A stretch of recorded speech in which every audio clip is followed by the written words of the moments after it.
Activision devs do not play their own game. It's not your dad. Your dad doesn't support you. You should know. You worked at a coffee shop, you stupid bitch. My name is Casey, and absolutely not fucking Tanner, because my parents don't hate me that much. Hey, did they have just 8 patches lined up, but they just didn't release them because they were on break? No, you moron kids. Then we'll, of course, get into it. Change your fucking name and get scammed. He's feeling under the weather. I probably won't say another word until Stay Humble, so have a good pod, Raz. I'll be here listening. Got it. I mean, what do you think of if I tell you someone's blonde? Oh, some blonde was in line in front of me at the grocery store today. What do you think? Think you're a disgusting pig. I think a 22-year-old in yoga pants. Woman, by the way. Girl. Young woman. I don't think some guy. Well, it'd be the same thing if you said brunette, so. And guys have brown hair. Men aren't brunettes. They have brown hair. You're right. You're onto something, actually. There's probably something there, and we could do an analysis on it. But unfortunately, we have obligations. Welcome, boys and girls, to the Dropshot, a Call of Duty podcast, episode number 218. How is that still a command? Because you're shit. My name is Casey, also known as Razinon, and I have brown hair, and I'm proud of it.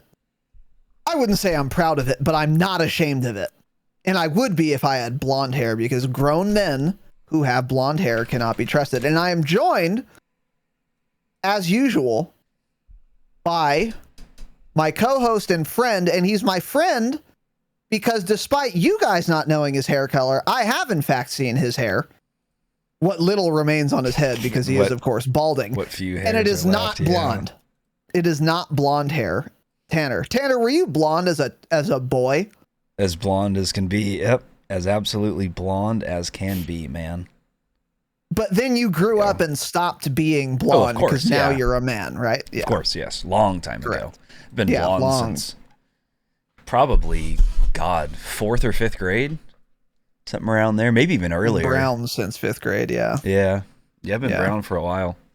Yeah. Let's get brown. Anyways, welcome to the show. Today is going to be an episode of the Dropshot of Call of Duty podcast, and it is Saturday. And I had some neat little ideas for what we could do today, but it's been a while since we did Quanda Q&A. So that's what we're going to do. We're only 5 months behind. So we're going to get to it. Now, I will add that I suspect at some point in the future, we are going to change our modus operandi when it comes to Q&A questions. Because at this rate, we're going to eventually be answering questions from like last year. And that seems silly. So I don't know if we're going to start answering questions more quickly or just skipping entire swaths of questions. These are both on the table. Yeah, we're going to skip a lot today. That's what we're going to do. We're going to figure this out. We're going to quickly go through them, skip them if we need to. Yeah. Yep. That's what we're doing. Yeah, we'll skip a lot. But yeah, right now I'm not too concerned with how we're going to figure this out. But whatever. Anyway, so that's what we're doing today, Q&A. If you wanted to ask a question that we would answer on a podcast eventually, if we don't skip it, we wouldn't skip it if you asked today, probably. Because if we do skip, it wouldn't be to that day. It would be to like a month ago or something. Join the Discord, which is linked in the show notes or video description. And there is a section called the Dropshot of Call of Duty podcast in the Discord. And there's a Q&A questions channel where you can ask a question and we'll answer it eventually, probably, if it's not dog shit, which many of them will be, but you wouldn't know that. So just ask a question, and if we deign it worthy of being answered, we will do so. And that is that. So other than that, no real announcements, I don't think, from me regarding the program. The April Fool's dog shit is over, but that's not surprising. Ginger is not worse than blonde, no. A ginger man is unfortunate. A blonde man is untrustworthy. So Yeah, I don't think there are any other announcements. We did get some very generous contributions to the program, but we're going to go over those on next week on Thursday. So got it. With that said, Tanner, any announcements from you? I just want to say, those of you who kept asking on Twitter everywhere, oh, does anyone know when this event's over? You're fucking dumb. Correct. If you couldn't figure out that was a one-day event for April Fools, I just leave our Discord or something. I couldn't believe the amount of people that was good. Does anyone know when this ends? L asked that question. I'm like, of course he did. What do you think? What do you think? That from L. I mean, is it that hard to figure out? Jesus fucking Christ. Yeah, it's insane. Yeah. And by the way, Tanner, what did we do for April Fools? Nothing. Not a goddamn thing, because we're adults. And April Fools is cringe. And fuck you if you participate in any way to April Fools. I didn't like any April Fool's jokes. I didn't reply to any April Fool's jokes. I certainly didn't fucking make any, because I'm an adult. Yeah. I'm 30 years old. It's too old for April Fools, for me, because I have some dignity. But there are many people who have no dignity and make the most dog shit, awful April Fool's jokes, including Activision ruining the game on my Friday when I was excited to play the game. Cool, thanks. Yeah. Activision. One of the things I also saw when I woke up was a tweet from some girl that is in the Warzone stream. Is in the Warzone scene. She's like a Warzone pro, and it was a tweet of her apologizing because she made one of those dumb pregnancy jokes and everyone got mad at her. It's like, are you kidding me, man? They got mad at her because that's rude towards women who have fertility issues. I get it, but it's like those same people are the ones laughing at jokes of saying Donald Trump should be hung or something, or his head should roll, and they laugh at that shit, but then when someone makes a joke about, oh, I'm pregnant, it's the end of the world. Go fuck yourself. Either laugh at everything or laugh at nothing and kill yourself. It's really as simple as that, in my opinion. In game, of course. Yeah. Yeah. So, first of all, making a pregnancy joke, April Fool's joke, you're not funny. It's super obvious. It's been done a million times. It is the least original April Fool's joke you could possibly make. And you should be shot in game, of course, on the grounds that it's dumb and cringe and deeply unfunny. But is it offensive to women who can't get pregnant? Of course it's not. Well, some of them think it is. Of course it's not, dude. I mean, what next? Hey, what if I'm like 5'1" and some guy who's 6'2" posts a selfie of him? Is he supposed to delete it because I can't be over 6 feet tall or something? He should. I mean, how far do we take this? That is not offensive to women who can't get pregnant. I don't know. Hey, have better genes, dude. Not my fault, but I'm not going to not make a dumb, inane, admittedly dog shit pregnancy April Fool's joke because your ovaries suck. I don't know, man. Well, that's crazy. That's Everyone's even what wrong. the guy said. Wrong. Her like boyfriend said something too. He's like, it's just insane that she made some obviously stupid April Fool's joke that's been made so many times before and people get mad at her for it. It's like, really?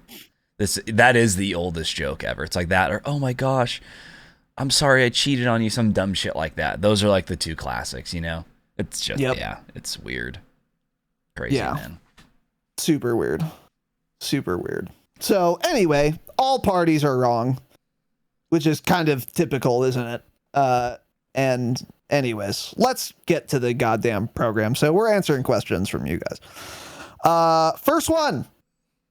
This is from November 3rd of 2021, the year of our Lord Jesus Christ, from Ben G, old dying, Chad, wise man, real dad energy, posted an exceptional piece of media a couple days ago, by the way, of a selfie of him in his The Dropshot of Call of Duty podcast sweatshirt whilst he was taking his daughters bowling. Oh, yeah. I mean, how cute, how patriarchal, dude.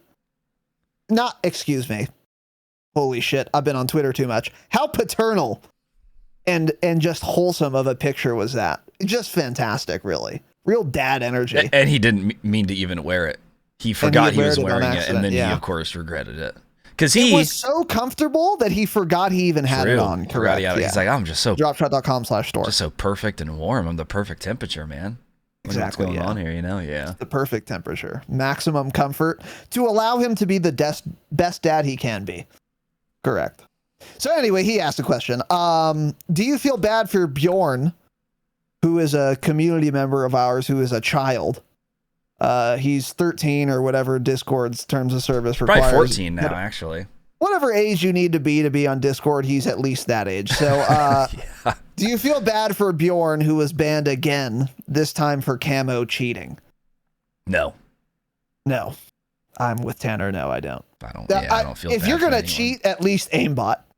I mean, it's not even worth it for a dumb fucking camo. I almost wish everyone that did the camo things would just get perma-banned, just because it'd be funny for me to see how many thousands of people would be perma-banned from Warzone for using camo cheats. Yeah. Well, all the whitelisted streamers would be perma-banned, so they won't do that, unfortunately. No, they just have people grind it for them. Yeah, that's right. They don't for account sharing. Do it. Yeah. Correct. Yeah. Yeah. Can you account share? It's more likely that people who camo cheat will cheat in other ways, wall, boat. There's definitely a higher chance of them doing that. Yes, 100%. Yeah, seems that Wouldn't way. say they're directly. You know? Yeah, it's like weed. It's like once you sniff marijuana once, then you turn into a full-blown drug addict. It's kind of the same thing. Yeah, you're banging H in a week's time. Once you get dark matter on your Modern Warfare M4, then you're, next thing you do is you're botting the next day. Yep, it is a gateway program to engine owning. Yeah, that's true. So I mean, yeah, Bjorn should be shot in game, obviously. I don't know, but no, of course I don't feel bad for Bjorn. What a dumb fucking thing to risk your account for. Like, okay, you cheat to get a dog shit camo no one but you cares about, by the way. And then your account gets banned. And now not only do you not have that camo, you don't even have that gun leveled up anymore or unlocked. Have fun getting 80 crouch kills in 50 different games with an SMG hip fired. Yep. Smile to unlock that gun again, you fucking idiot boy. So whatever. Fuck Bjorn. I don't know. Love Bjorn. Real dumb though. But that's because he's a child. And children are stupid. So I don't know. True. Anyway. No, I don't feel bad for Bjorn. Okay. So you tell me when you see a question you want to answer, because I haven't seen one yet. So let's see. This is good from QBZ Trendsetter here. What do you think? Sure. Okay. I mean, no. QBZ sure. Trendsetter, also known as Urban Bigfoot. Urban Big Dick.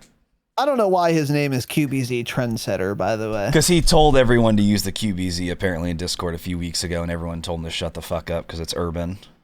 Interesting. Did he? Why did he think that? Urban, I'm curious what made you think to use the QBZ. Because you probably just had a feeling or something, and it felt cool. He probably accidentally set a class up with it because he thought it was like the M4 or something. He's like, oh shit, this is the wrong gun. Yeah. Yeah, that's probably what happened. Yeah. So anyway, he asks, is COD too advanced now to produce a game with full quality content within a year's time? That's why they have 3 developers. Example, Cold War multiplayer was trash, while Zombies was peaked, with Vanguard being almost the opposite. It's an interesting question. I think there's an answer, though. What are your thoughts, Tanner? Too advanced? Yeah, maybe they try to try to do too much. I think there is something to be said about that. Yeah, like they're trying to get too much jam packed in there. But when it comes to like Vanguard, Sledgehammer, who worked in the multiplayer, didn't even do the zombies. That was all Treyarch anyway. So it's like that wasn't their time wasted. So I don't really know. I honestly feel like the way it works with these games is like, this is probably all game development. you design it so you know what you're going to do. So, oh, we're making a World War II game. They spend entirely too much time brainstorming, talking about what they're going to do, and then all of a sudden they're like, holy shit, this game releases in 10 months. We haven't even started actually producing the game. All we've done is write things down on a whiteboard of what we want to do, you know? So I feel like that's what happens is it's like so much time is spent planning, and then they just don't leave enough time for themselves to develop the actual game correctly, it seems. But I don't know. I don't know. They keep saying how this is kind of like we're getting into COD 2.0 here next year, essentially, with how they want to change things going forward and how it's like all on like one base engine now that the devs already talked about. So I hope that's kind of over. And from here on, we actually get quality content. But, you know, I feel like it's hard for them to do as much as they try to do. Yeah. And it's like now they kind of have to live up to that, doing multiplayer, doing zombies, and then some other dog shit game. What they need to do is just stop making modes like Spec Ops and Modern Warfare. Just stop wasting resources on that. Yep. And just have those people work on multiplayer, you know? I was going to say they need to stop doing campaigns and instead have a dedicated dev team that like releases games that are the campaign and call them something else. Just stop doing COD campaigns. You're going to piss some people off, but at the end of the day, if you're playing COD for mostly the campaign, you're playing the wrong video game. Yeah. I mean, the campaigns are fine. They last 6 hours, though. And how much time does that take for them to develop that 6 hours worth of playtime? Exactly, because there's so much extra shit you have to do for the campaign. Because the campaign needs everything multiplayer needs, or almost everything. It needs the animations. It needs all the like gun recoil. It needs all of the movement shit. It needs everything gameplay wise, virtually. And also you need to do voice lines. You need to hire voice actors, cinematics. Like how much money and time goes into a campaign that I'm not sure how many people play. And even if they do play it, how long do they play it for? Like Tanner said, 6-hour campaign, then you're done forever. And how much development time and resources were wasted on that when they could have been put into developing multiplayer that worked. Or, for example, they could have added 4 more maps on launch with MW 2019 if they didn't work on the campaign. I mean, the campaign in that game was fun, sure, but would I have rather had a properly working multiplayer from the start? Of course I would have, but there's always going to be those people that bitch about the COD not having a campaign. I don't care either way. I've never launched... Cold War had a campaign, right? It was pretty good, actually. Never launched Cold War campaign, never launched Vanguard campaign, so, I mean, I don't give a shit. People don't play COD for that. Exactly. And that's why I said if they want to do it, because there are people, they're the businessmen. I don't know how much money they make from just their campaign. I'm sure it's worth making a campaign. And if you want to do that, Activision, do it in a separate game. Because most people play Call of Duty for multiplayer, whether that's Warzone, zombies, or actual multi. Yeah. But yeah, we're trying to do too much. That's exactly what I was going to say, which is what Tanner said. It's like, dude, you're not... So first of all, by the way, Urban, they don't produce each COD in a year's time. There's 3 dev studios. They do it in 3 years' time. We've talked about this. But still, 3 years to make a good multiplayer and campaign and zombies and whatever dogshit Spec Ops mode equivalent you're doing. It's not enough time, clearly. As we can see from the last fucking 5 years of Call of Duty games, obviously. So we need to stop doing something. Or just not have zombies every year, or have things cycle. Like there have been games without zombies. It's fine if we skip zombies for a year, and then the next year we skip campaign like BO4. Like that is better than what we're doing now. Because doing everything terribly is not the answer. Because then no one's happy. The campaign players aren't happy because there's a campaign, but it's fucking dog shit. The zombies players aren't happy because there's zombies, but it's fucking dog shit, etc. So I think they just need to start doing less. Or take more time, which is ostensibly what they're going to be doing in 2023 when there won't be a Call of Duty game. We'll see about that. But yeah, something needs to change. And I think they've caught on to that. Yeah. Which is why that we've gotten all that news. So, also from Urban, since you're both demons at the game, one of us, and play loads of Domination, which is a game mode in multiplayer, how confident are you in being able to secure objectives when trying to win? What does that mean? Huh? Like getting B. How confident are you that we can get B when we're playing Dom and trying to win? Very confident. Extremely. I don't. This is one of the worst questions you've ever asked, Irvin. I don't know. Well, go ahead. Confident. I don't know. Here's what I'll say. If we want to win in Dom, it depends. Actually, you know what? Depends on the map. Well, it depends on your If team. we're trying to win, so here's a couple variables. If we don't try to win Dom, we usually win anyway because we're just raping the other team. And if they can't get a kill, they can't even get to B. So we're going to cap it without resistance. So if we're trying to win, that implies our team is dog shit because otherwise we would be winning without trying. So when we have a dog shit team, how confident are we can cap B? Depends on the map, I would say. Certain maps, it's just not happening with a shit team, and we're gonna lose, and I'm not confident at all. Yeah, that's true. But other maps, it's like, yeah, this is gonna be easy. Because like some maps, they have B in a room, and on those maps, I'm fairly fucking confident. Firing range is a good example of a map where I am fairly confident we can get B, even if our team is shit, because there's a lot of cover on B on firing range. If you guys remember from BO4. I don't know if B's always in the exact same spot for all the remakes, but the BO4 B was fairly easy to cap, even if your team was terrible. But then B on a map like the new one that came out in Vanguard, Gondola, 0% confidence. It'll never happen. It's not possible. I don't care how good I am. If my team is worse than the other team, I'm never getting B. It's not possible. So it depends on the map. That's weird to use fire range because I think B in firing range is one of the most annoying flags to fight over.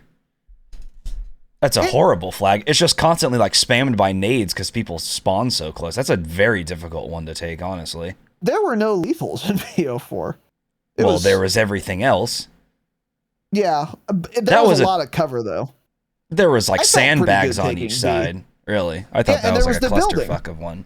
There was that building, like that people could stand in the window right above you and shoot down at you. That is of course true. Yeah. I mean, it was a horrible flag. What we would do is one person would go in that building, take upstairs, because there was no window downstairs. There was only the window on the second floor. Mm-hmm. There was a window on the second floor, and then there was that massive other opening on the second floor. There was like two. There was a window right above. Yeah, so one of us would take that building while the other one caps. That's what we would do. I felt pretty confident taking it. There are probably better examples, but I couldn't think of any. I guess you're right. It comes down to also, I'd say it more just comes down to your team. If only two of you are the only good two players on your team of 6 and you're trying to cap Dom, you're usually not going to win that anyways.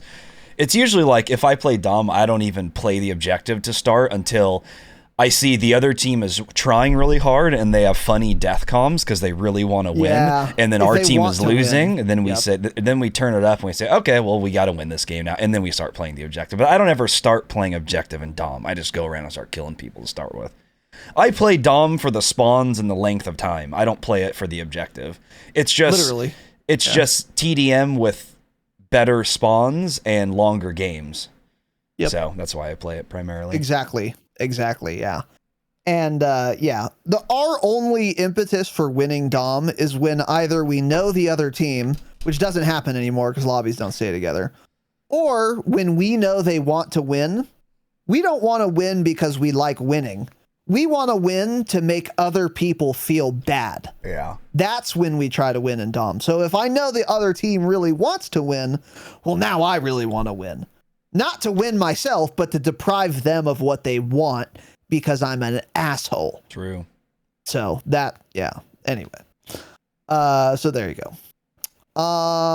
Okay.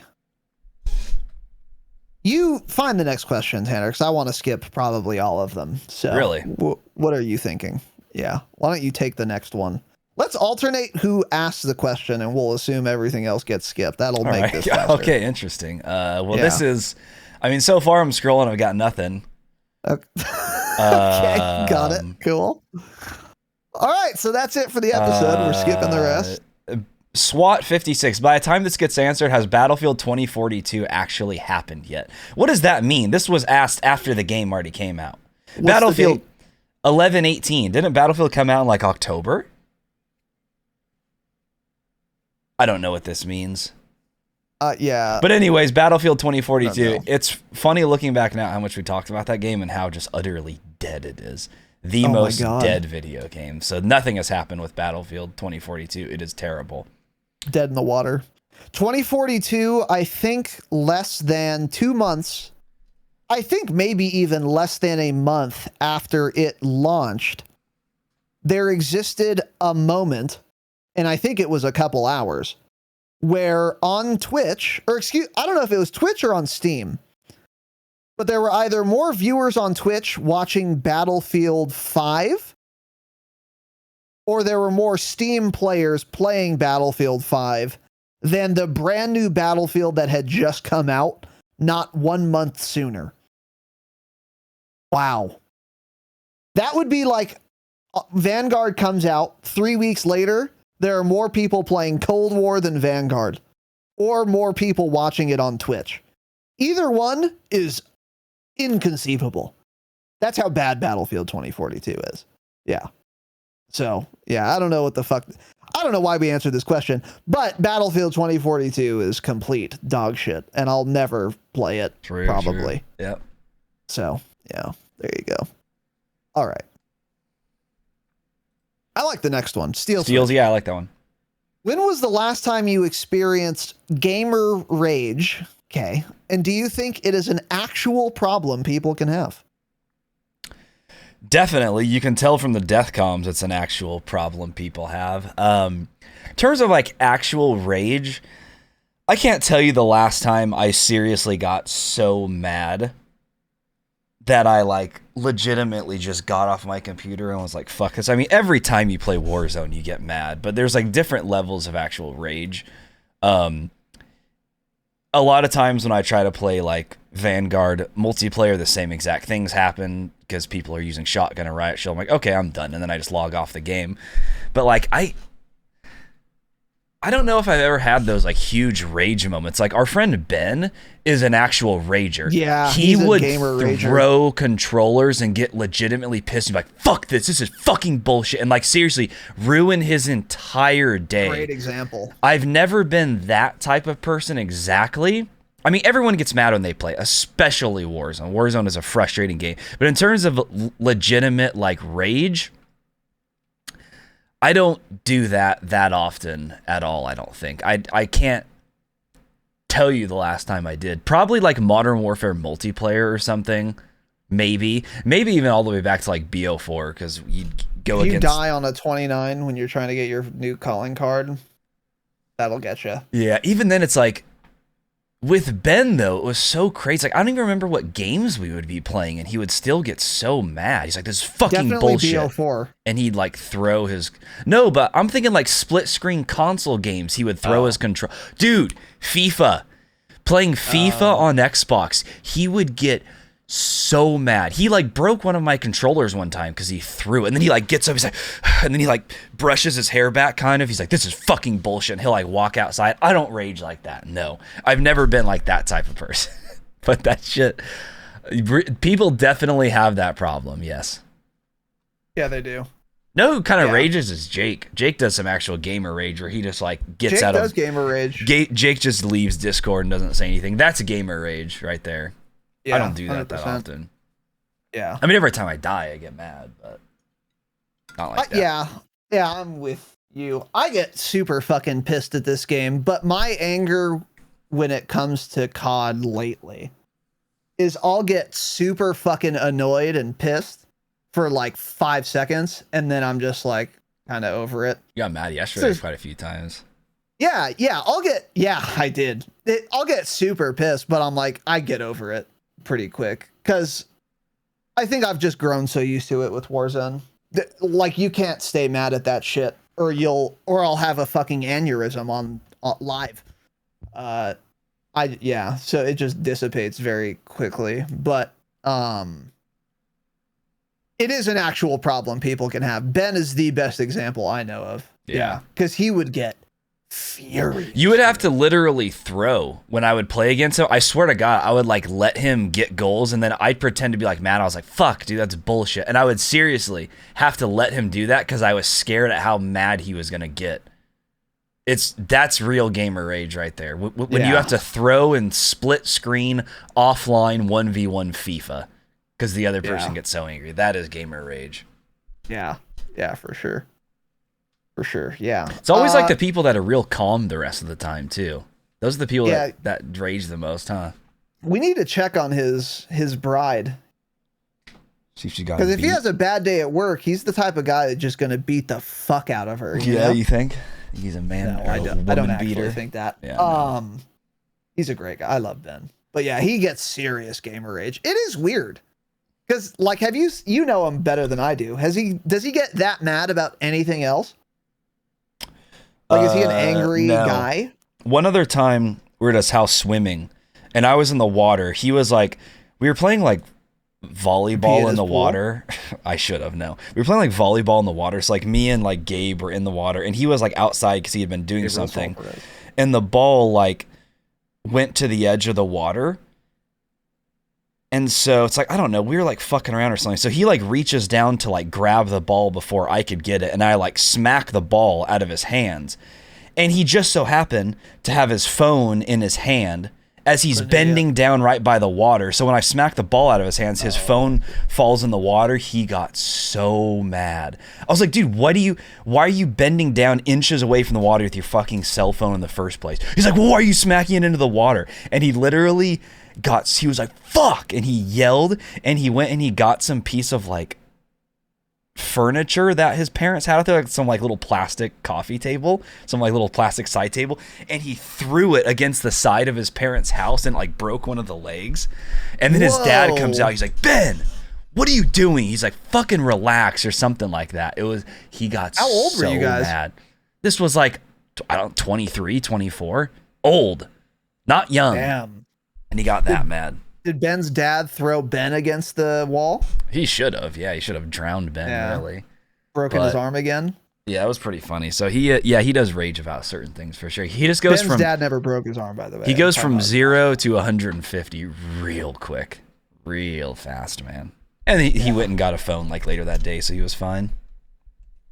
Yeah. He is a white man after all. Yeah. But so yeah, I do think it's an actual problem people can have, but I don't think gamer rage is a unique thing. I think if you get gamer rage, you can get real angry about a lot of things. I don't think there's a person who gets real fucking mad at video games and doesn't get that mad about anything else. Or at least doesn't have the capacity to. But anyway, the last time I got seriously fucking angry at a video game, it has to be something like ranked. Because that shit does piss me off, dude. Like, when I played SWTOR, I would get a lot of gamer rage. I was always drinking, so that contributed for sure. But if, like, we lose a game that we should have won, I would get fucking pissed, dude. Real mad. And it would ruin my day. Or at least for a couple hours, I'd be real pissed. Because there's, like, rating, you know? Yeah. I actually lost something. Yeah. But losing a fucking pub of Warzone, who cares? You know? I don't know. So, anyway, that's that. All right, you're up.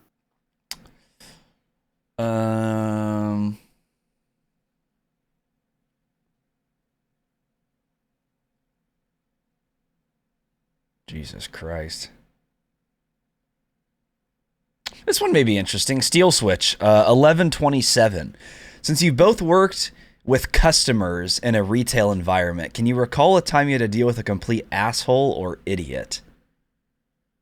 I mean, absolutely daily for me, man. It was all old, angry white men. They were all just the worst type of people. Horrible. Interesting. There was, God, let me. Oh, I remember a good one. There was this lady at the start of the, all of the COVID shit. Oh boy. With the mask, some lady got so mad. She was like, she would come in all the time too, and she was always really, really nice, like the nicest lady. And we were doing like the mask thing, so we're like, you have to wear a mask if you want to come in. It was like the first month in, so it was like everyone was on it. Or I think at that point we may have not even been letting people like in the store. They can only go in the front area, and basically we went and got everything for them because like the laws were like the rules in California were changing daily. All the businesses were like shutting down, so we didn't know what we were allowed to do yet. And she got pissed. She was like, "What do you mean I can't come in?" I was like, "Cause like we just can't because we're not sure like if we're supposed to be doing that." And she's like, "Oh God, this is bullshit. You guys are like, what is this, fucking Russia? You guys are communists or something?" Whoa. She's like, "This is such bullshit." And she got so angry, and her husband had to like calm her down. He's like, "We'll just come back later.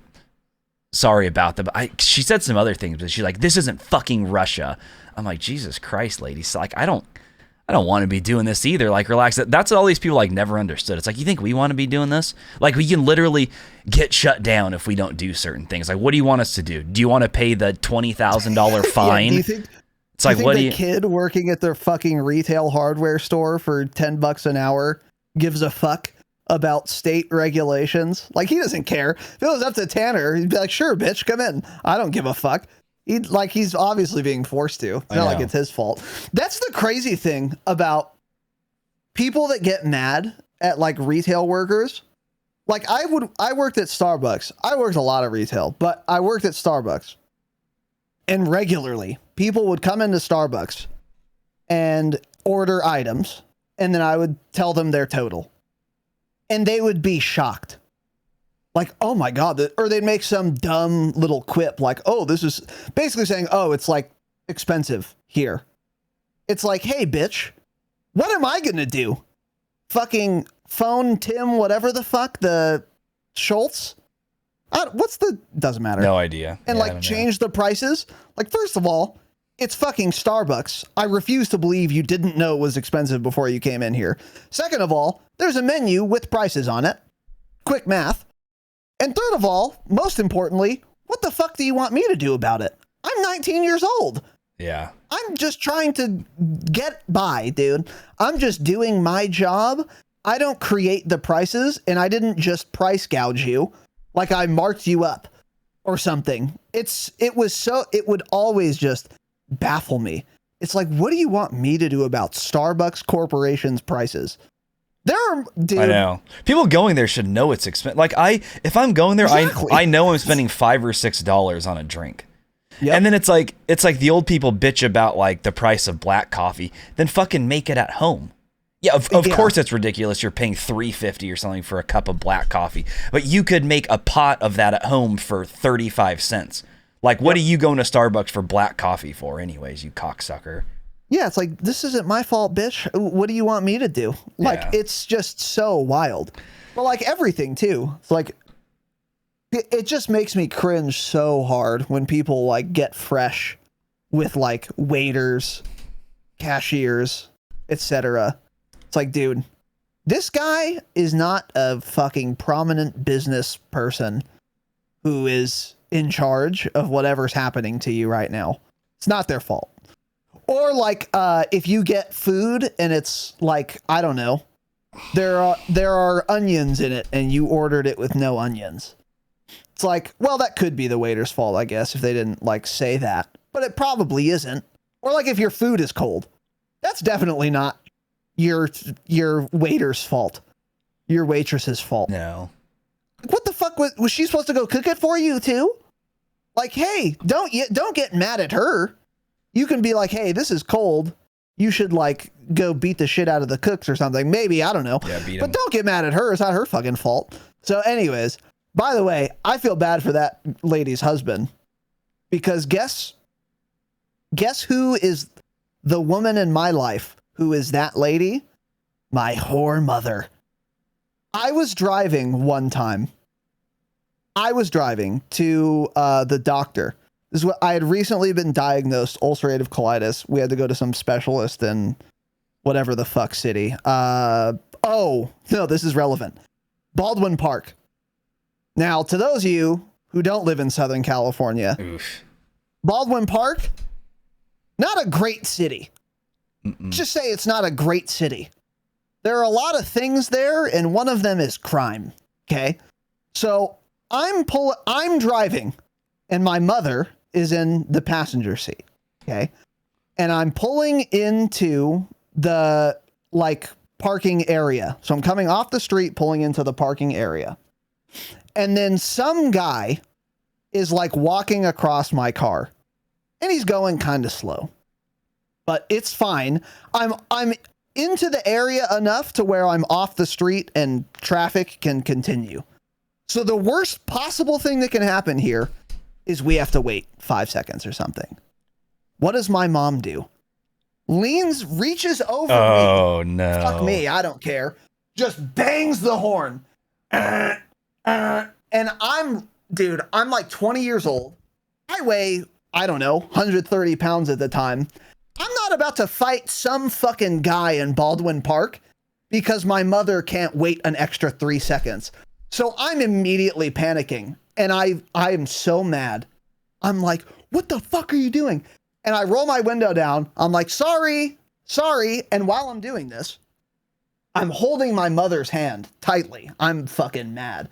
Just pushing her to her side. Oh and I'm my God. Oh, sorry. Keep going. And he looks at, nothing happened. He looked at me and kept walking or whatever. And I was so fucking mad at her, dude. We got out of the car and I was like, are you fucking retarded? I was so livid, so pissed. But she does this not all the time. My mother's a great person. Sometimes she gets mad. Wonder where I get that from. But when she gets mad around me and makes it my problem, which she has not done very often, but it has happened sometimes, it really pisses me off. Yeah. It's just let it slide, man. She would do it at restaurants sometimes too. Where if I ordered something with, I don't know, with cheese and I didn't get it with cheese, she would insist that they have to know about it.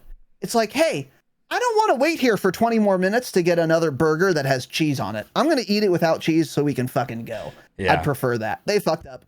That I'm not waiting more. Nothing we can do about it. She complains anyway. You bitch.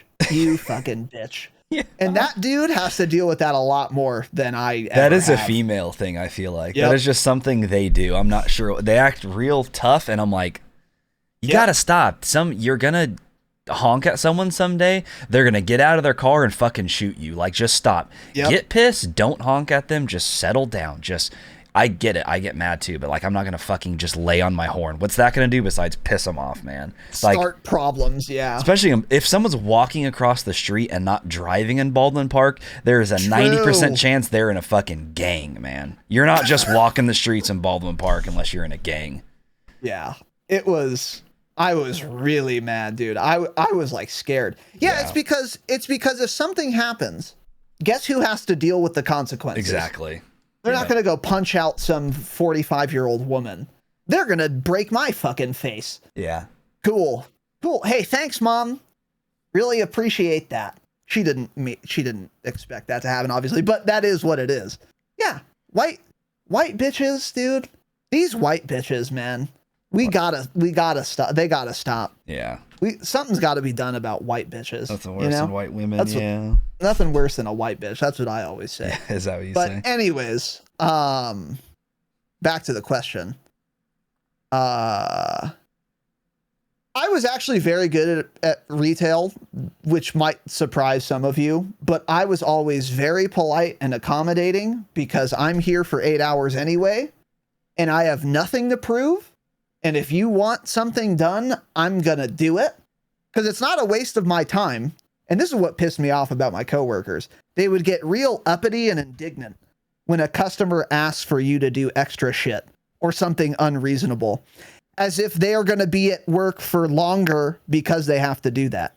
It's listen, dude, You get $12 an hour. You're clocking out at 7 o'clock, regardless of if it's on one order or 100. Why do you care? Why are you going to make problems? It's so dumb. So I was very good at my retail job because whatever the fuck you want as a customer, you got it immediately. Is this the most absurd request ever? Sure is. Don't care. No skin off my nose. I'm clocking out when I'm clocking out regardless. And I can either suffer through more of you being in line, or I can do whatever dumb thing you want me to do to get you the fuck out. Yeah. So simple. So simple. So yeah, first of all, I always had to deal with a complete idiot. Most people are retarded. So most of the people I dealt with. Go on Twitter once or TikTok for 10 seconds and you'll figure that out.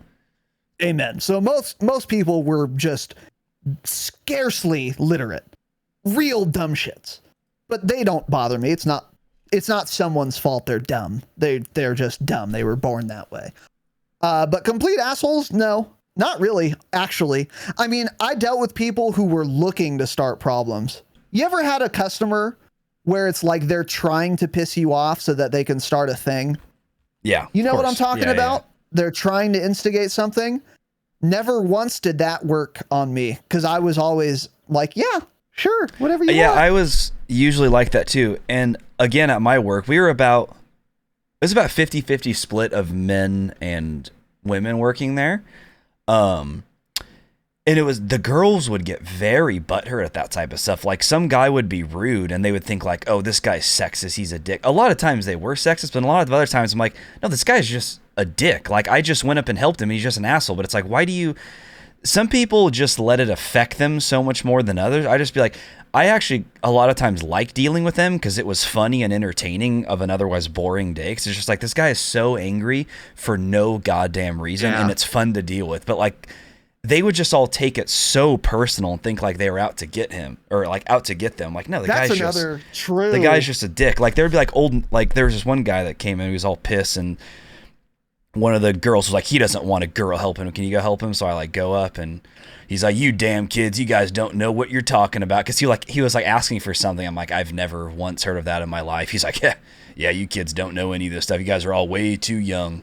You guys don't know any of this. And I would like literally Google what he was looking for. I was like, I don't know. I looked up what you're talking about. There's nothing under that name. He's like, well, that's what we call them in the trades. I'm like, well, am I a 75-year-old construction worker? No, it's just like, and they would be so mad. And I just like, you know, for the most part, I'm just like, I don't care. You guys are grumpy. It's kind of funny, but some people would just like, they take it so personal. They take it to heart. I'm like, I don't get and the why. correct exactly. Yeah, exactly. And the correct response is, of course, oh yeah, I'm a retard. I would actually I wouldn't say exactly that, but I would say that in a more polite way so that they have nothing to get mad about. Because I'm not going to engage with you on this topic. Yeah. First of all, I'm never going to convince you that I shouldn't be expected to know what this obscure arcane piece of metal is. But even if I can, why? What would that help? Nothing. It would accomplish nothing. So I would just laugh and be like, yeah, I know. Yeah. I don't learn anything.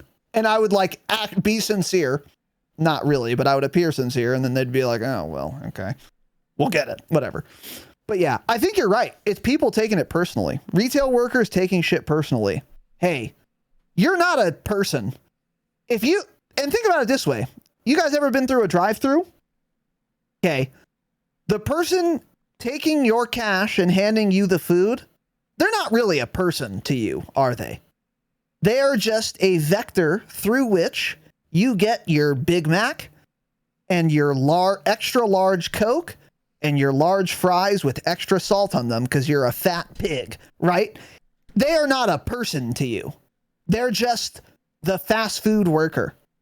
Yeah. And when you're doing retail, you stop being a person and you're just some guy or some girl who is the barista or the cashier.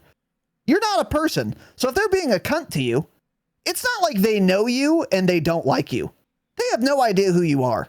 Yeah. You're a stranger and you're not a person. So if they're a cunt to you, who cares? It says nothing about you. You got to stop taking it personally. I think you nailed it, actually.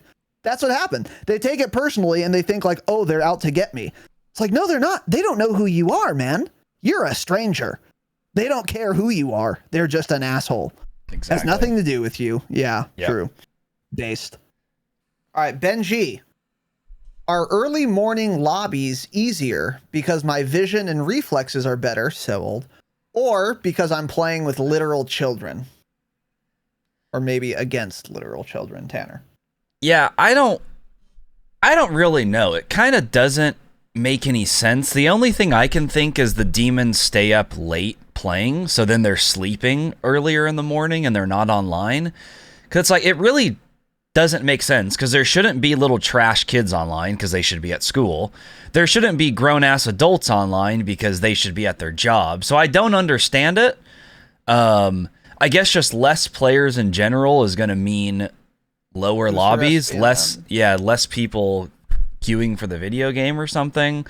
And it's like, yes, some of these, like, you know, these big Warzone streamers and Warzone pros are just on absolute degenerate schedules, like streaming till 4 or 5 in the morning. So then they're sleeping until the afternoon. So people like that just aren't on in the morning, I guess. But I think a lot of it comes down to just less people playing. So there's less chances for you to go up against all like the demons that you do at night.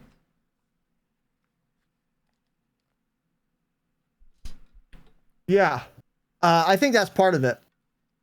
But I do think also it's because, yeah, you are fresher in the morning. Yeah, that is true. Like, you know, if you eat breakfast, then you're like, you've already eaten. If you haven't eaten breakfast, then you're not hungry yet, so you're not all jittery. Your reflexes are probably better. I don't know about vision, you're old, but you're just more fresh, more awake, more rested. Especially after, like, if you work like full time, you come home from work and you try and play, like, you've expended a lot of energy at work, probably, like mental, physical, or both. So you're like more tired. So you have less like you have fewer mental resources to expend on gaming. Yeah. So you're going to do better if you're like super fresh. And you can test this yourself. Like, if you really wanted to, you could wake up in the morning and for 2 hours, take a practice LSAT and like actually try your hardest. Do the math, do the logic games, whatever, then play. You're going to be like tired, not like physically tired, but it's like you've just wasted all this mental energy. So you're going to play worse. So did you guys know, related, chess grandmasters will expend like 7,000 calories in one chess game? They measured this. Oh, shot. They spend 7,000 calories literally not moving. They're sitting in a chair the entire time, moving chess pieces. 7,000 calories. Because that's how much energy it takes. Not every game, but you guys can look it up. They did this. It's like a pretty famous study or analysis, whatever. 7,000 calories because thinking is a very demanding process. It requires a lot of calories. So think about that after working for 8 hours, you know, how much energy have you expended doing what you've done? So I think it's both, probably. Yeah. But I also don't understand who is playing on a Tuesday morning. Because, yeah, if it's related to your ping, then it's people in a similar time zone. So everyone around you should be required to be at school or work. So who the fuck plays on Tuesday mornings? Podcasters? Who's on? People who are sick and home from work when they otherwise wouldn't be? I don't know. Very interesting. This is not cap at all, by the way. Answer. I just looked this up. There's an article from CNBC. Chess Grandmasters, it's not exactly what you said. You're a little bit off. Chess Grandmasters can lose 10 pounds and burn 6,000 calories by sitting. Over the course of an intense multi-day tournament, so that's probably a few days, a chess grandmaster could burn up to 6,000 calories in one day. Robert blah blah, Stanford professor of neurology and neurosurgery, told ESPN. And there's another article here. Yeah, there's multiple. But it does come down to up to 6,000 calories in a day of playing chess. Yeah. Okay. So not exact, but still pretty crazy, right? I mean, I wouldn't think it'd even be 600. Yeah, I know. 6,000. Crazy. Yeah. So Bandit, take it back and apologize, or I'm timing you out. Well, instead of taking it back, we could just delete that message. Yeah, I demand an apology. But anyway. Formal apology, written apology. Yeah, I think it's both, Ben. I think it's both. Yeah, mail me a bottle of bourbon. An apology bourbon. Yeah, there was no worse games than working for 8 or 10 hours, doing the podcast for 2.5 hours, and then streaming gameplay starting at like 9:30 at night. Grumpy. Knowing you have to work the next day, too. Grumpy, demon lobbies. You're just not gonna play good. Yeah, that was fucking rough. Yeah, I know. Okay, next one, I guess we can hit this one from Wolfmane. Got it. What would be the threshold for a KD ratio as far as skill goes on multiplayer? For instance, 1.0 would be casual, etc. Opinions? Okay. I think even lower than 1.0 would be casual, first of all. 1.0 is like fairly above average because suicides exist. The mean average KD is like 0.85 or something, or 0.88, I think last time I checked, which is like decidedly lower than 1.0. So yeah, I don't know. Let's see. 0.0 to 0.3. Extremely young, extremely new, or disabled. 0.3 to 0.65. Not great. 6.5 to like 1.0. You're 0.65 to like 0.9. Slightly about average. Yeah.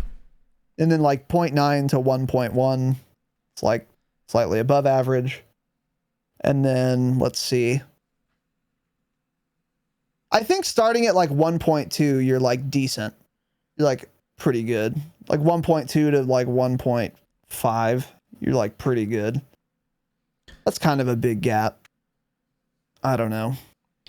Yeah. And then, I don't know. Go ahead.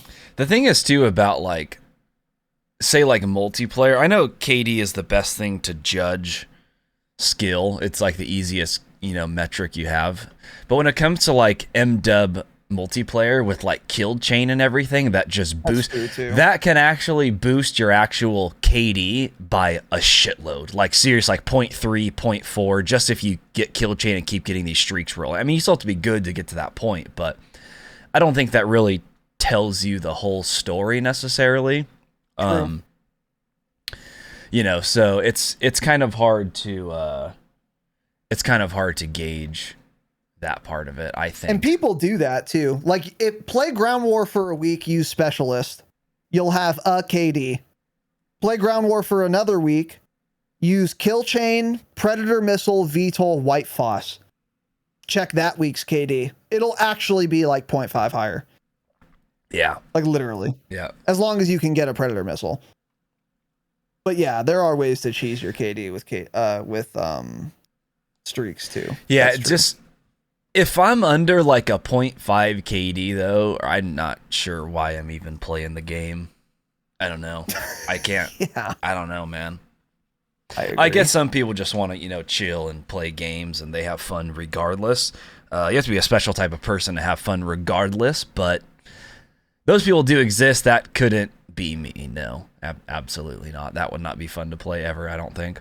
It's probably like a social event where they're just like hanging out. You know, that's true. Yeah, it's like they'd be playing Minecraft, so they don't really give a shit if they're dying a lot. They're just, it's mostly like they're talking to their friends and doing something on the side, which I respect.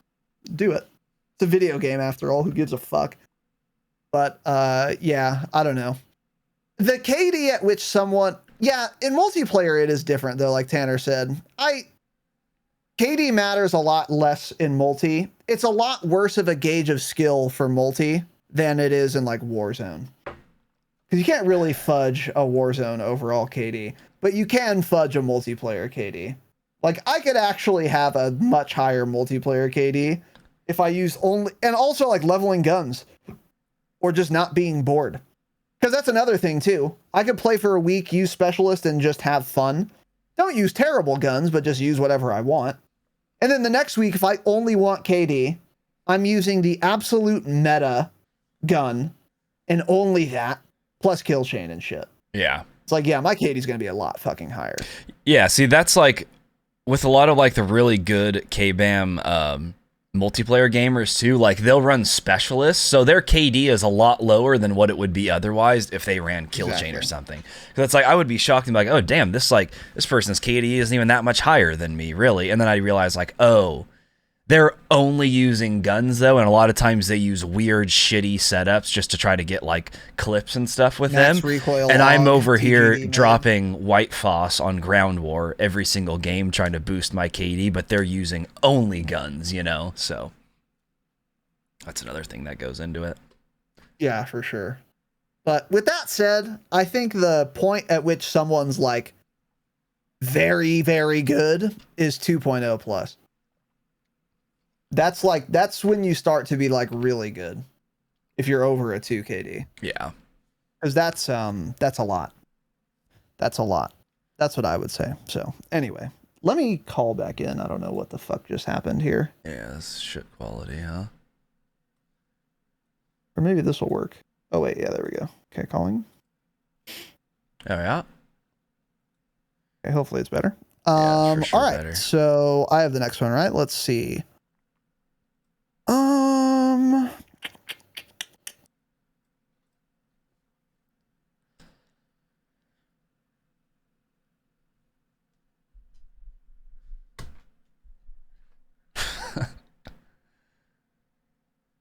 How does every dipshot on Twitter spell console CONSOL? Great question, man. Great question. I wondered the same thing always. Yeah. Yeah. All right, this is a good one. I like this one from Ben G. At what age, 12, 14, at what age will you guys become casuals? Real good question. And I'm assuming casual means dog shit by our standards, which is like average. Yeah, average skill. I use the term casual, and a lot of people seem to think that means like someone who doesn't play a lot. Usually when I refer to casual, I mean someone more around like the average KD, yes. So, I don't know. My KD hasn't gone up in Warzone in 2 years. It's always stayed the same. So, it's, you know, it'll probably be pretty soon. It's going to start on that downward trend for sure. I had a higher on Caldera for a while, and now it's pretty much already back to... I was pretty much already back to where the average was on Verdansk. I just can't get past it, which is like 2.5. It always stays right there. So, God, probably for Warzone too. That'll probably end it for us, dude.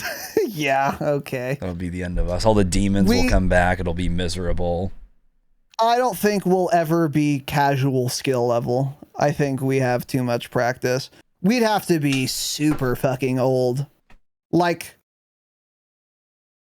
I would become disinterested in ever playing FPS games again before I would have a like 1.0 KD like consistently. I just don't, especially Tanner. He's way too good to be casual skill level. He would have to be so much fucking worse. And yeah, because like the only thing we're really going to lose with age, and these are big things to be sure, but we're going to lose reaction time and like visual acuity. So we're going to not see people we should see more often as we get older. And we're going to just react slower as we get older. but you're not really going to aim that much worse. I don't think you're going to lose your fine motor skills, at least in a way that is similar to you're going to lose reaction time. Maybe you will. I don't know. But not so much that we're going to suddenly have 0.9 KDs. That would be literally decades. And by then it's going to be, I don't know, man. Hey, maybe we have a thermonuclear war before that happens. Maybe I die or end it all before that happens. And most likely, I think we would both become just disinterested in playing FPS before we would ever have been that bad. I suspect. I think we're too good to have 0.9 KDs. I just don't see it ever happening. Yeah.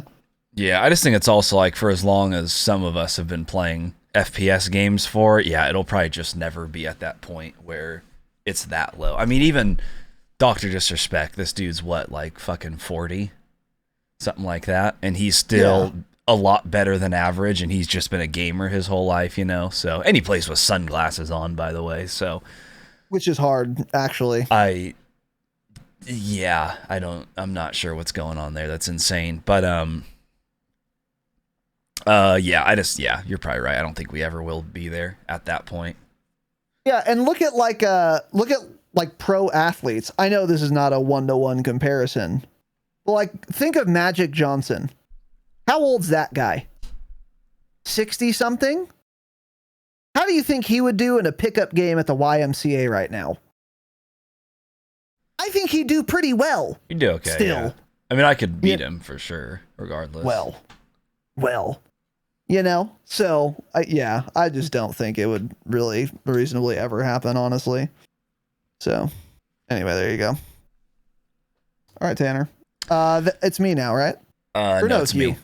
I kind of like both of these next two questions. This first one is an easy answer, but Go Blue Mason asked, because you can get flanked with so many angles in Caldera, what would you think of running a Riot Shield with an AR as your main setup? As the opportunity costs too high to give with the SMG or sniper. So I'm not sure.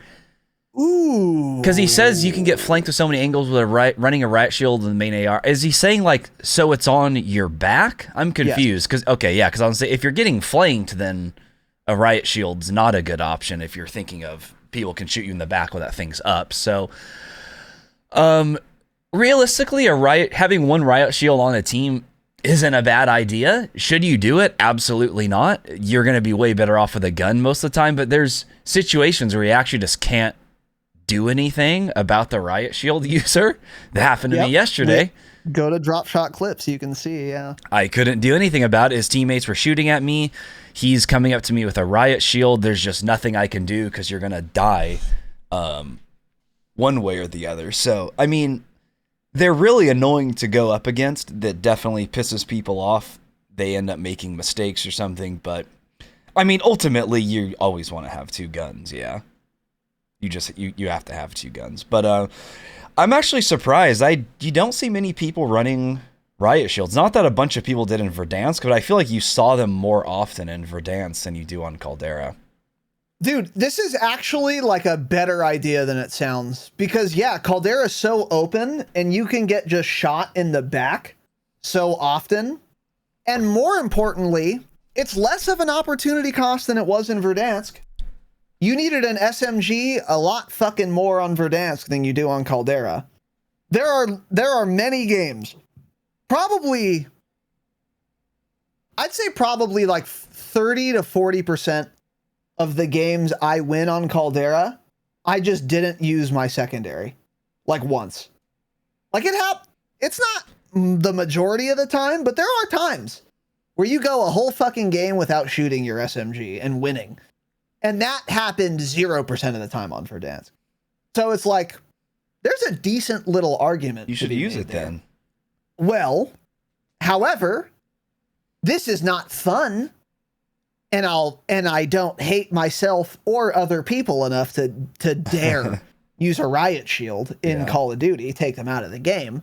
But in terms of like utility, and if you're playing quads, like this is something I would never do in like solos. Because if you run out of ammo, you have no options now. That's really bad. But if you're playing like quads, something. It's an idea. If this interests you, I think you should try it and see how well you do. I don't think ultimately it's worth it, but it's definitely maybe worth it. I could be wrong on that. Not to like actually use like an asshole. Sure, if it's, you know, if you're the final two teams and you have a riot shield, then maybe you actually like equip it and like use it, hold it. But it would basically only be just to protect your back, but it would be really good at that. And I bet you it would save you a lot of damage. Actually, you should do it on Caldera. Someone starts shooting at you, you can just crouch and turn around. They just can't do anything. Wait till they're out of ammo and then turn around and kill them. Exactly, yeah. So, yeah, I don't know. It's worth trying. If that sounds fun to you, it just doesn't sound fun to me. I don't want to play this way. Yeah, it would be decent, actually, yeah. Yeah, even if it was really good, I wouldn't want to do it because it sounds so miserable and boring. Yes, exactly, yeah. Yeah. But it's a better idea on Caldera than Verdansk for sure. I think you're onto something. Go Blue Mason's had a lot of cute ideas and questions over the years. Yeah, I think he works. He's had a lot of interesting questions and ideas. Shout out to Go Blue Mason, best question asker in this Discord. Probably, yeah. But anyways, let's move on. You had another interesting one. What was it? Ben's next one wasn't too bad. Okay, months after the wider Ricochet anti-cheat launch, what notable streamers and content creators seem to have disappeared? Not actually a good question. I can't think of any. But. Not too many. Yeah, everyone literally was saying shit like, "Oh, Huskers is gonna fall off once the anti-cheat drops," because it's a bunch of Nick Merc stands that have 0.4 KDs and they play on controller and they think what Huskers does is actually inhuman, but it's not. He's just really, really fucking good. And so like so many people thought that players like him were legitimately going to be banned because they've been cheating the whole time. Shocking, they haven't. All of that Ricochet released no one got banned. I don't know of any major content creator that got banned. There's just that one dude that posts TikToks and he had like insane aim and I would send them to you and I was like, this guy's not legit, right? And then that was the guy that I said something to Raiden about. He's like, oh no, that guy's been banned from like Counter-Strike for cheating. It's funny now, his TikToks will still come up on my feed. I think his name's like Volk something. His TikToks will come up on my feed. Does not post Warzone anymore, hardly at all. When he posts Warzone clips, they're old clips from before Caldera came out. They're all these like old Verdansk clips and shit. And he just funny. Like now he'll post clips of like him shooting bots in like Counter-Strike, just like showing his aim. He did post a Rebirth clip the other day. Massive difference. He was 100% using soft aim before. Now you can see he's a really good player, but he would like snap to someone in the air, perfect tracking, absolutely perfect tracking, not miss a shot. Now he can snap and he'll have to like semi-correct his aim and he'll still miss a few shots. So he's still a demon. So it's sad that he was even using soft aim before because he's obviously very, very good.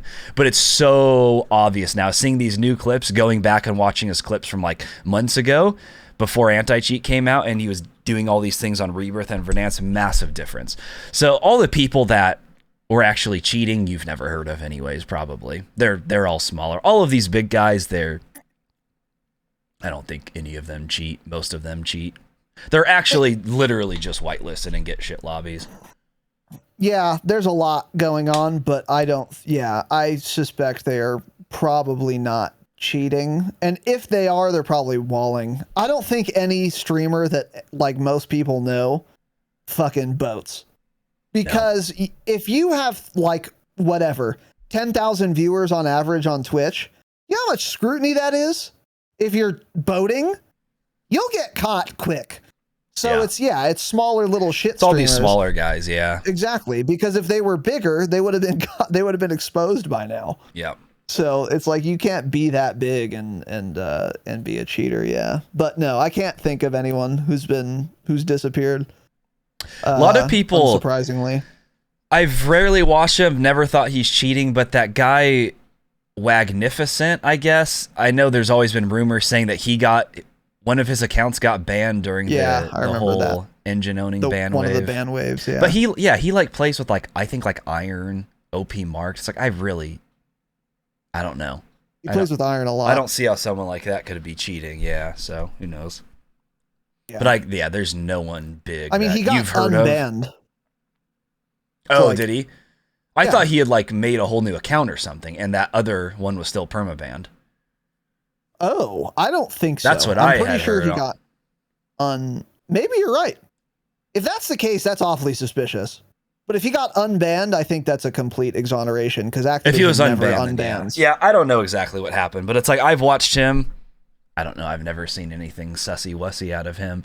Everyone who's cheating are these up-and-comers in the Warzone pro scene that you never heard of. Those are the guys that are hacking. Not exactly Nick Merckx, not Repulls, not, players like that. No, they're not cheating. Yep. Some people are just better than you. If you're one of those people who thinks most of these big streamers are cheating, you're dog shit and you're in denial, and it is possible to be better than you, kid. You fucking shitter. I have a 1.53 or 5.4, constantly rising, overall Warzone KD. And when I watch Huskers play, I smile in the knowledge that he is not cheating and he's just better than I am. And he always will be. And guess what, dude? That's okay, because it's a fucking video game.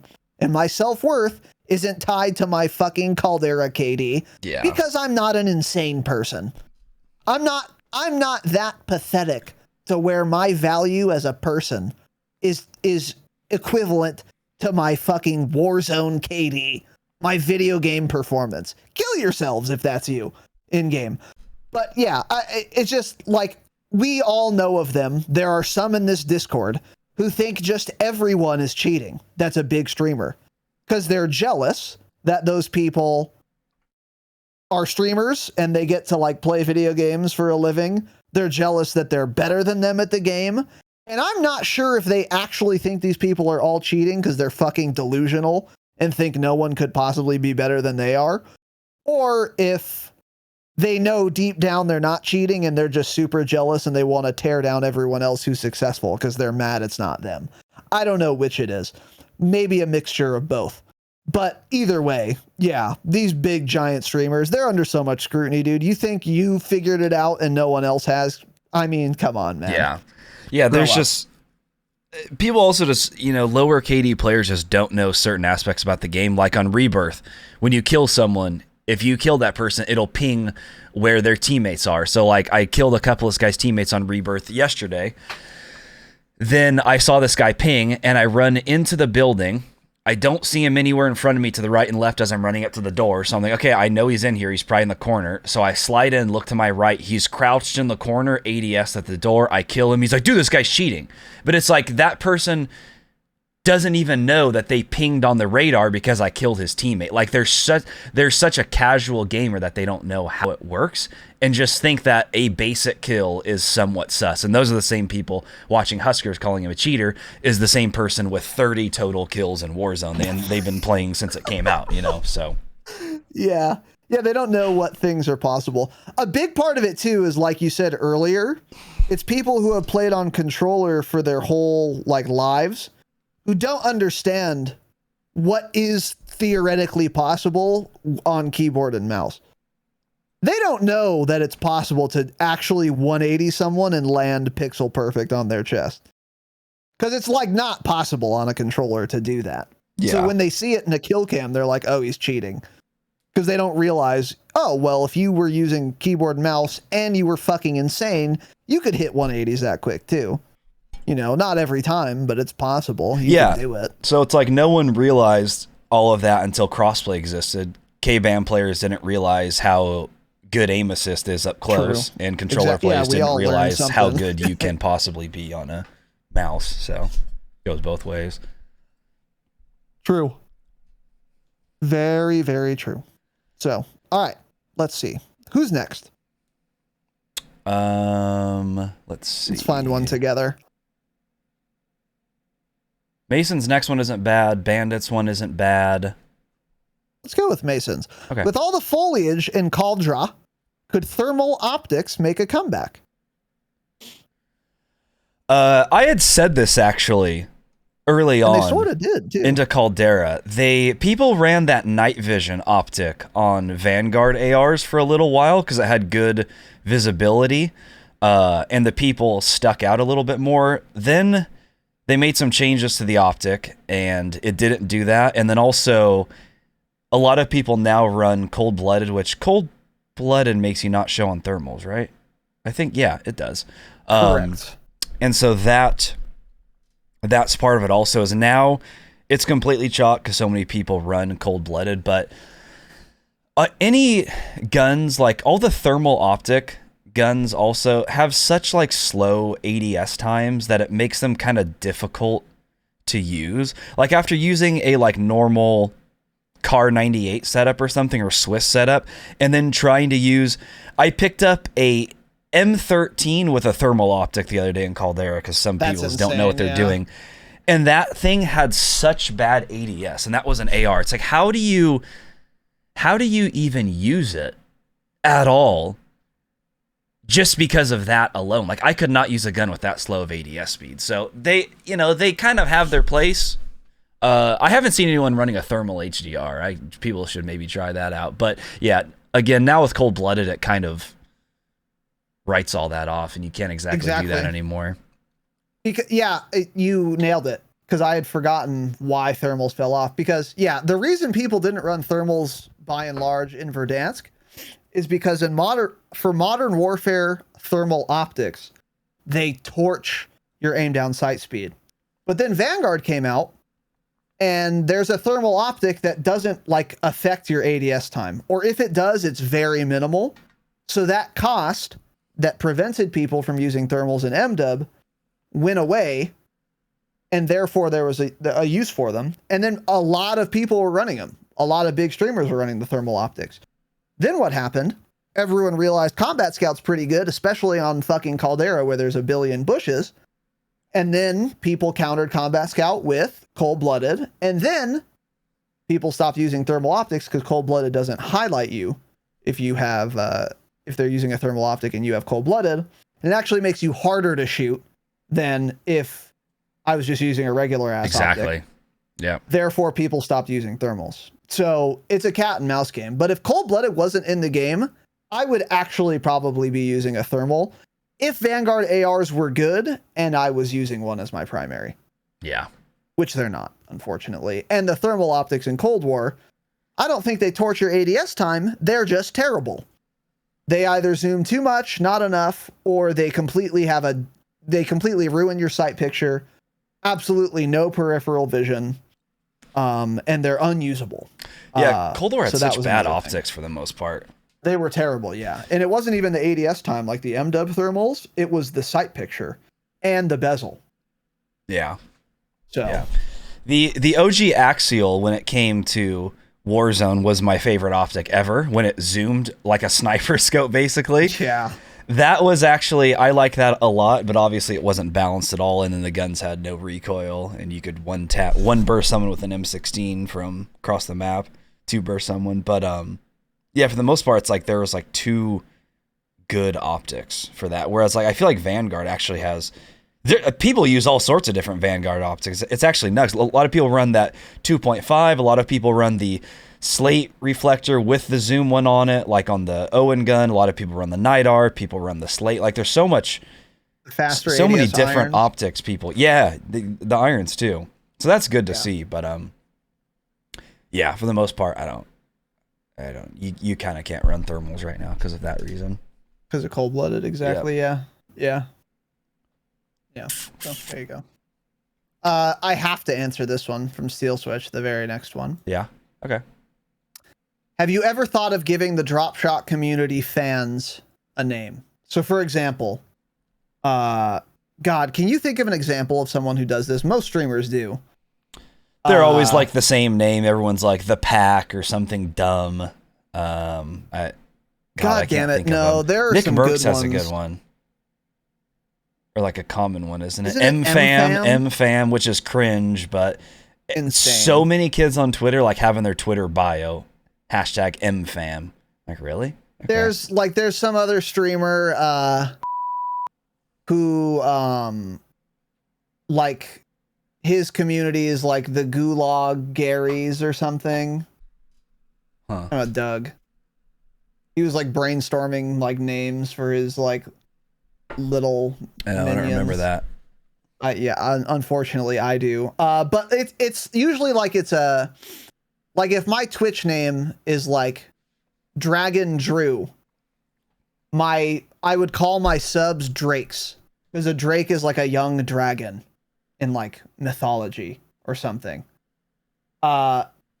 This is the worst possible thing that's ever happened to me, is being exposed to that. It is the definition of cringe. We're all adults. I'm not calling you My Little Ponies because I'm Stallion Stan. I'm just not doing it. Grow up. I'm 30 years old. It's the worst conceivable thing that could ever happen. It makes me deeply uncomfortable and upset. I don't exactly know what is so cringe about it, but it is. And I hate it. I can't stand it. It really bothers me. So absolutely never happening. I think we should call them the standing men. Standing men, yeah. You know what I'm going to call a Dropshot patron? An adult. A Chad or a Chadette. Or a Chad, sure, yeah. But I'm not going to fucking codify it or, actually write it down or something. Acknowledge it. It's embarrassing, deeply embarrassing. I hate it. I fucking can't. Yeah, Crystalia and babies. Yeah, kill yourself, Chris. Maybe it's because he wants to fuck babies. We'll edit all of that out. Jesus and kill yourself Christ. is, of course, an in-game, of course, reference. Drop Obviously, thoughts. Yeah. Drop thoughts. If we had drop thoughts, I would break this rule for that, but we have none. So we can even make our own section in the Discord. Drop young thoughts. Women. So anyway, yeah. What are your thoughts on this, though, Tanner? I'm the same way. I think it's cringe. It's solid, like, marketing for these big streamers, though. It definitely works. Like Jake said, like Tapman Army. That's another one too. The obvious and biggest one though is MFam. I mean, people like literally MFam in their name on Twitter, at the end of their name, hashtag MFam in their Twitter bio. It's like a whole. Champions Club, hate it. It's like your personality trait. It's like weed smokers. Like, oh, I'm part of the M fam. It's like, okay, because you watch someone on Twitch, you're part of the M fam. True. It's just weird to me. I'm not really sure. But again, like people watching Nick Mercs in general are like 18 years old, so they don't find this as cringe as we do because we're a lot older than them. You're right, dude. It's because they have no personality and there's nothing whatsoever unique or interesting about them. So like astrology or like making your joint every night a personality trait, they need to be unique in some way. And they also want to feel like they're a part of something because they need that, because they are deeply insecure and without any individuality whatsoever. So to do that, they put fucking MFam in their Twitter handle. Yeah. I mean, come on, man. Yeah. Yeah, so we'll never do that. No. The other thing too is when people put like mod for and then they at some like streamer. Like, I mean, if you're going to do that, do it for me. Jake, put that on your Twitter bio right now. Mod for. If any of you put mod in the Dropshot Discord for the Dropshot, we will unmod you swiftly. No. Don't do that. No. Dropshot fans are called dipshits. True. Joe Rogan and the alt-right is funny, Tanner. Or Jake, I like that. Champions Club, I forgot about that one. Yeah, they're all cringe, but it's good marketing for them. It makes sense. Yeah. What are Iron's people called? You have an Iron hat on right now. It's _Iron.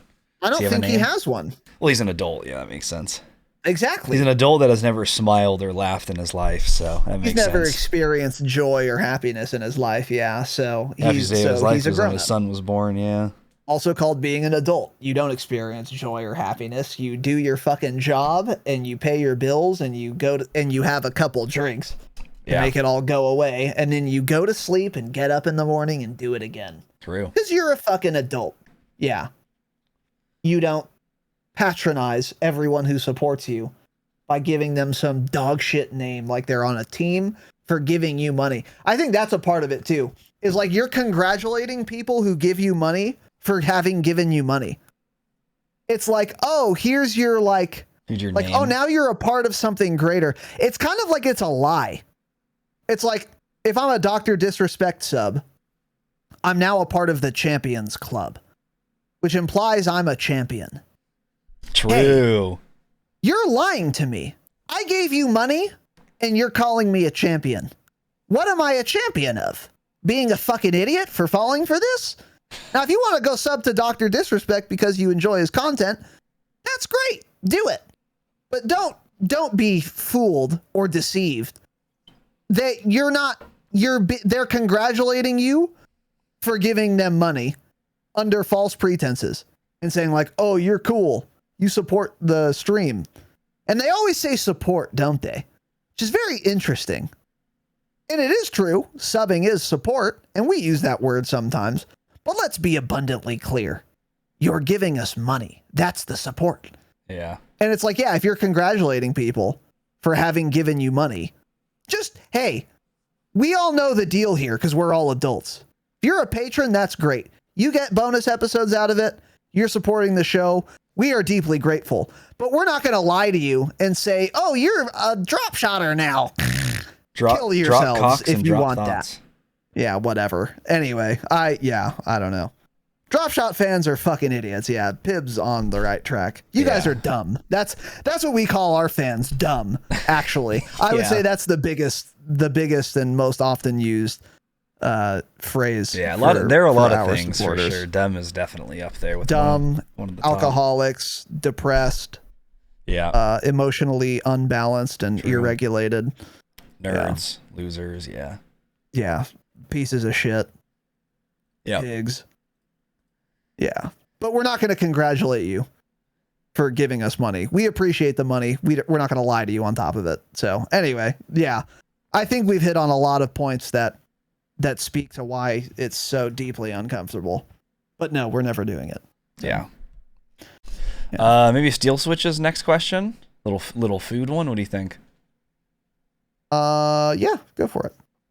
Steel Switch asked the best chips ever, and then he said snack food. So I'm not sure. Hey, we're not British, Steel Switch. I know what a chip is. Like best fries ever? Is that what he's asking? Best French fries? Yeah. What are your favorite? What are the best chips ever? By the way, yeah, the best chips ever is it's a deep question, and it's hard to answer. It is. Because are we allowed to incorporate dips into answering this? Or does the chip have to be a standalone chip? Because if we're allowed to incorporate accoutrements, then the best chip ever is in fact a Lay's potato chip with a nice sour cream and onion dip. That is the best chip ever. That is the best way for me to enjoy a potato chip. Is a real, entirely too salty, thin, crisp Lay's potato chip dipped in some sour cream and onion dip. Now, if we say no dip allowed and a chip on its own, becomes a harder question.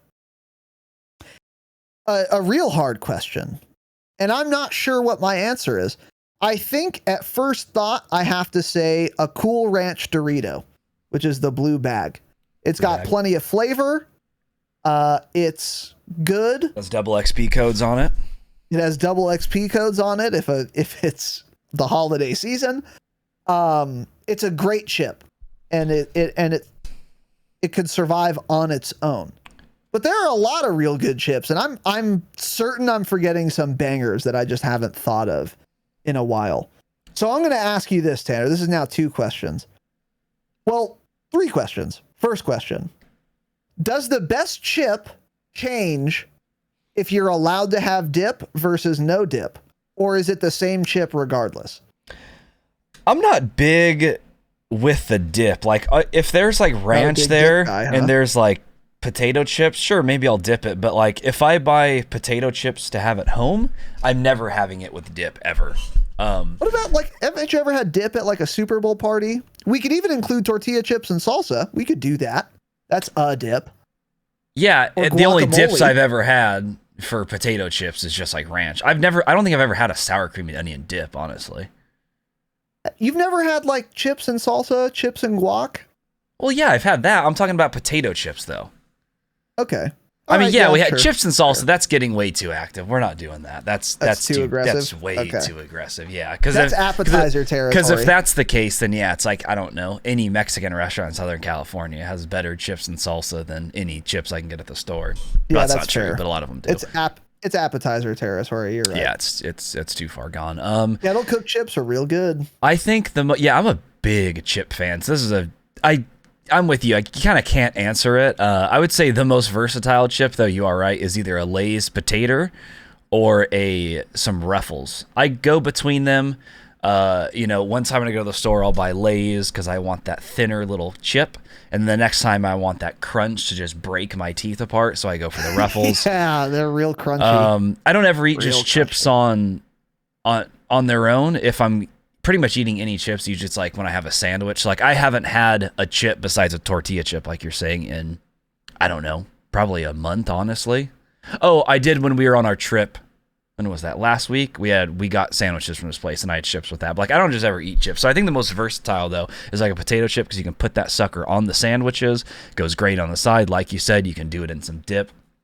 A lot of things you can do with that. What are your thoughts on putting chips in the sandwich itself? Yeah, I do that. Like removing the bread.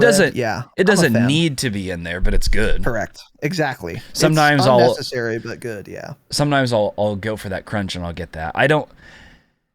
I think I like Ruffles better in a sandwich because if you put Lay's in there and there's like sauce, it can get soggy pretty quick if you don't eat that sucker fast. But yeah, so like for potato chips, all-time favorite is probably just a regular Lay's basic potato chip, just classic. And then, Cool Ranch Doritos, Salsa Verde chips are really, really good. Regular, just classic Cheetos are a good one too. Those are great. Cheetos are good. Those are great with a sandwich. Underrated.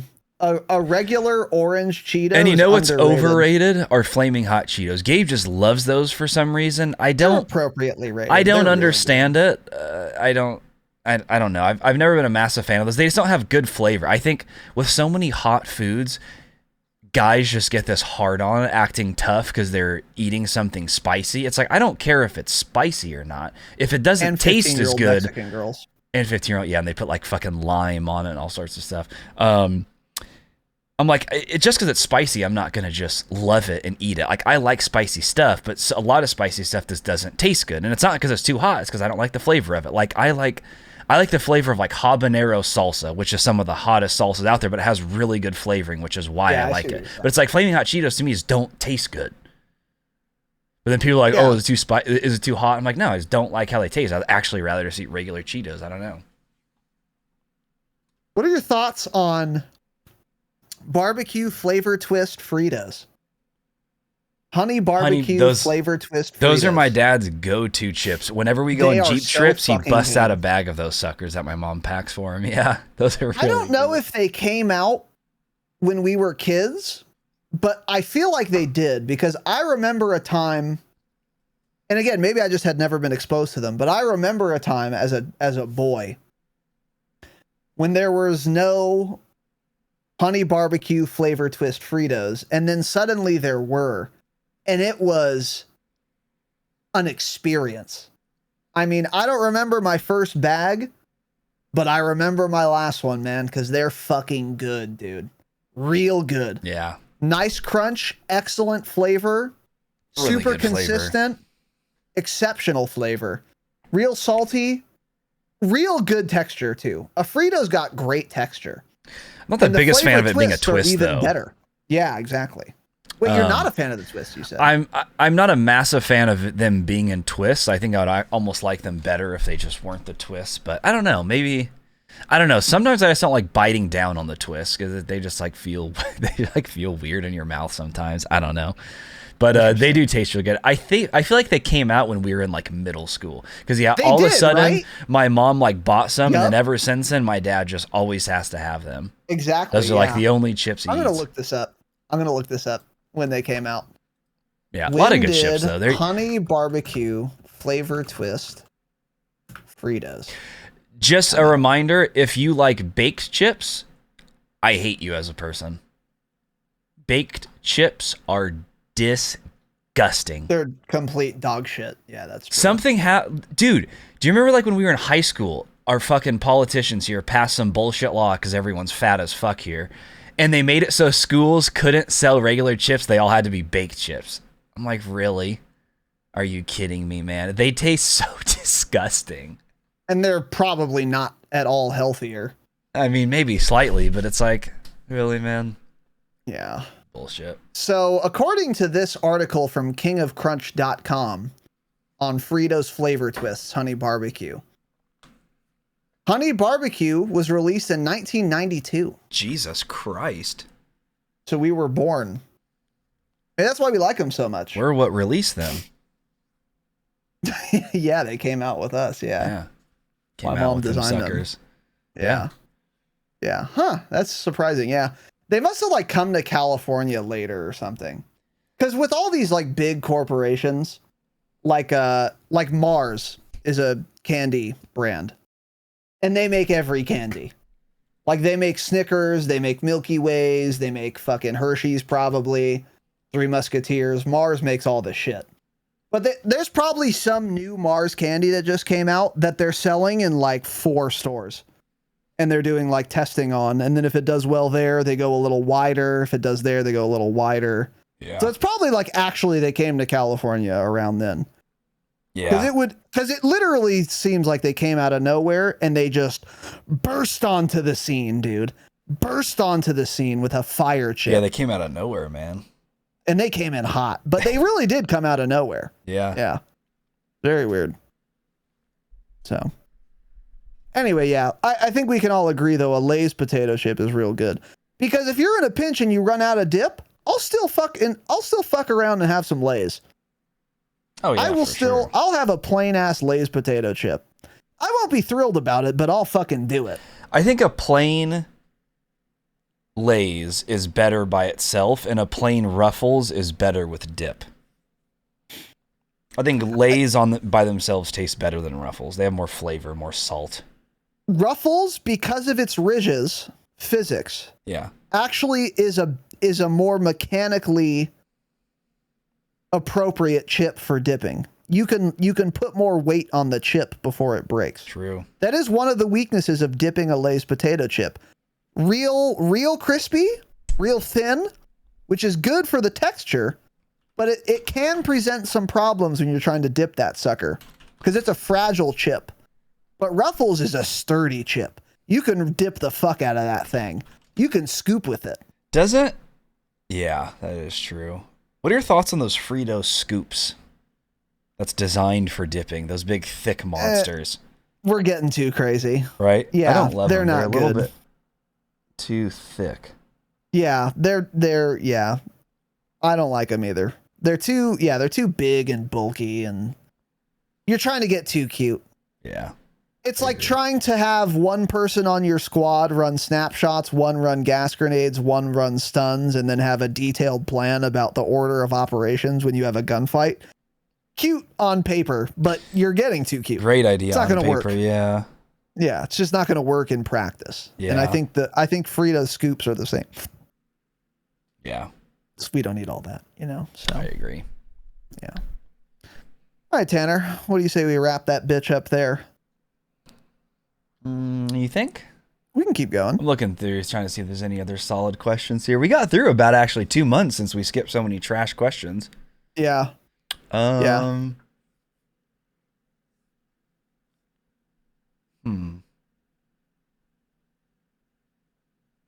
Yeah, I guess not. Let's just end it there. All right. Yeah. So we'll be back at a time with Q&A again. We are going to keep doing it this way. I like this way. Where like Tanner picks the next question, which will skip some, and then I'll pick the next, that'll skip some. And that'll get us more caught up, hopefully, because, we don't want to like run out of questions, but we also don't want to be fucking 6 months behind. So yeah, if you got skipped, stay mad, don't care. Ask it again, maybe, and maybe we'll get it the next time. Ask it again, or phrase it better, or ask a better question, better yet. because we skipped it for a reason, didn't we? And we could have also skipped your question just because it's not relevant anymore. Some of them we've also answered like 10 times. They're good questions, but we've already answered them a lot of times, so we don't want to do those again. Yes. So listen to old Q&A. Yeah, listen to every episode ever before you ask another question. Yeah. Or join the Patreon, patreon.com/thedropshot, ask it in patron Q&A questions. And even if we've answered it a billion times, we do this every fucking month, we'll answer it again. We'll just breeze through it. There's another option for you. So anyway, yeah, if you guys listening, this is available to everyone, not just patrons, wanted to ask a question, you can do that. Join the Discord. The link is in the video description or show notes. And then once you're in the Discord, there's a section called Q&A questions. You can ask whatever you want there, which we may or may not answer. And that is that. So we hope you guys enjoyed. This was an episode. We talked about some COD. We talked about some food. Sounds like, which is basically standard Q&A material, which was fun. This is a good day. I liked a lot of these questions. Yeah. It helps when you can skip the shit ones, doesn't it? Yeah. So that made this a lot better. So yeah, retail life a lot. So once again, we hope you guys enjoyed. We will be back next week. We'll have our schedule up on Monday on Twitter at twitter.com/thedropshotpod. And of course, once again, the Discord, the events section there. So that's it, boys and girls. Patreon.com/thedropshot, 7 bonus episodes a month. It is the best way to support the show. We will not make a pet name for you, but we will be appreciative that you are, in fact, a supporter by giving us money and allowing us to standing men, allow us to continue to do this full time. We are extremely grateful to all of our patrons, especially. That is the best way to support the show. Best for you and best for us. It's best for you because that's where we offer all of our bonus content. Once again, 7 bonus episodes per month. We do a monthly hangout and more. You can see the website for details. And go to thedropshot.com where you can find links to the Patreon and everything else. So thedropshot.com is where you want to go if you want to see video episodes. You want to see our Twitter, our Patreon, our schedule. It's all there. Our Discord, it's all there. So you can just go to thedropshot.com as well. And check us out and get active. So with that said, boys and girls, that is it. Thank you all for watching. Thank you for listening. Have an excellent evening, of course. And as always, remember, stay humble. Stay humble.